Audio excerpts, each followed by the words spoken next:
എൻ്റെ വീട്ടിൽ ചെറിയൊരു പേരക്കമരമുണ്ട്. അപ്പോൾ ആ പേരക്ക മരത്തിൻ്റെ മുകളിൽ പേരക്ക ഉണ്ടായിട്ടുണ്ട് ഗൈസ്. കുഞ്ഞു മരമാണ്. കുഞ്ഞു മരം എന്ന് വെച്ചാൽ മരം കാണിച്ചു തരട്ടെ ഗൈസ്. ഇത്രയേ ഉള്ളൂ. ഇപ്പൊ വരുമ്പോ കണ്ടതാ. അല്ല മാറ്റി ഇത് ആരും ഉണ്ടാക്കി ഒട്ടിച്ചാന്നും പറയണ്ട. പറിക്കട്ടെ.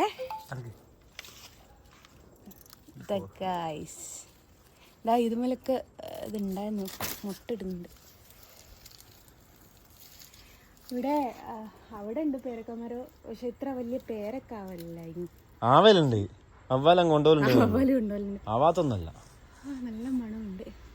കഴിക്കാൻ എനിക്ക് വലിയ താല്പര്യമില്ല, അതുകൊണ്ട് ഞാൻ കഴിക്കുന്നില്ല. ഞാൻ കഴിച്ചോളൂ. ഓ ഗൈസ്, ഞങ്ങളെ പേരക്ക അത്രയായ എന്താ പറയാ, എന്തോ ഇതിൽ കണ്ടതാ. നല്ല മണമുണ്ട്.